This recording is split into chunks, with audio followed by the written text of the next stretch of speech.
the England bandwagon rolls on. From the towering presence of Mamayev Kurgan, beckoning the defences of the motherland, in Volgograd to Emmanuel Kant's tomb in Kaliningrad and Samara, the space capital of the USSR, England have orbited into a new galaxy, far, far away from the usual kit bag neurosis and misplaced entitlement that surrounds the Three Lions camp at any World Cup. Southgate's heroism and lionhearted spirit haven't per se come in the results England have achieved, but through the process and quiet revolution he has instigated. AFP to note that it all began with a journalist from the Daily Telegraph pouring Sam Allardyce a glass of wine. Here's a presumption: Allardyce would have played Gary Cahill at the back, taken Wayne Rooney to Russia, stuck to a rigid, outdated interpretation of the 4-4-2 formation, ensuring the stagnation of English football and inhibiting the blissful, if unexpected, balmy Russian summer that England are enjoying at the World Cup.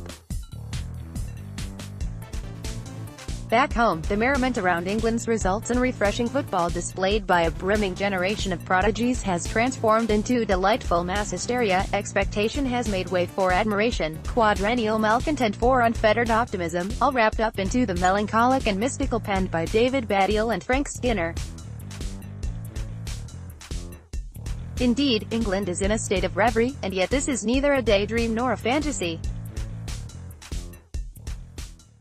Central to the English footballing ecstasy, reaching the last four of the World Cup for the first time since the 1990 World Cup in Italy, is the founder of the Order of the Navy waistcoat, Sir Gareth Southgate. Well, not a sir just yet. His heroism and lion-hearted spirit haven't per se come in the results England have achieved, but through the process and quiet revolution he has instigated. The terminology here may be wrong. Southgate is not one for corporate speak. He did mention progress once after England's 6-1 demolition of Panama in the group stages, but when asked before the tournament about connecting with the fans, he said, "We are a team with our diversity and youth that represents modern England, and in England we've spent a bit of time being lost as to what our modern identity is, and I think as a team we represent that modern identity and hopefully people can connect with us." Southgate has shaped England's modern identity, gambling on youth. They travelled to Russia with their youngest ever squad at a World Cup. The triumphs at the U20 and U17 World Cups last year emboldened the England coach to dip into a pool of barnstorming talents and allowed him to justify his choices without having to face any bile. He dispensed with the classic 4-4-2, a system his predecessor Roy Hodgson employed at the last World Cup and the European Championships with catastrophic consequences.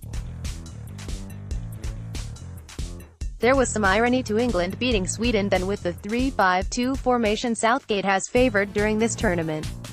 Hodgson revolutionised Swedish football by introducing 4-4-2, pressing and zonal marking in the late 70s when he coached in Sweden.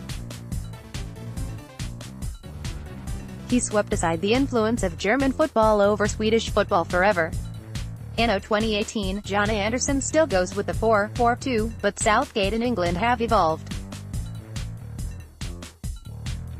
The team's backbone, Jordan Pickford, John Stones, Jordan Henderson, Dele Alli and Harry Kane, have all come through the U21 team. Southgate himself coached that English age group at international level. Wins against Tunisia, their opening game, and Colombia, in the round of 16, with that strange game against fellow semi-finalists Belgium interspersed, were laboured and very tense, but against Sweden, drilled defence masters with great spatial awareness, England asserted a cool authority, controlling the game and maintaining their set-piece excellence. They seemed to have fun during the game too. In the stands, a Gareth Southgate impersonator was in high demand for selfies. England fans gurgled and defied modern music by singing the same old songs over and over again. Everything about this England seemed sexy and fresh: the blueprint, the playing style, the atmosphere, and the coach who has molded his players into a tight-knit unit, with team ethos front and center of the team's progression at the World Cup. Croatia will provide the sternest test yet, but that and the eventual outcome of the semi-final is almost irrelevant. Southgate has moved England, the inventors of the modern game, away from the forlorn fatalism of previous World Cup campaigns and rebooted country's football culture. It seems that, after all, England have remembered once more how to play football. Updated date, July 9, 2018, 4:10 p.m.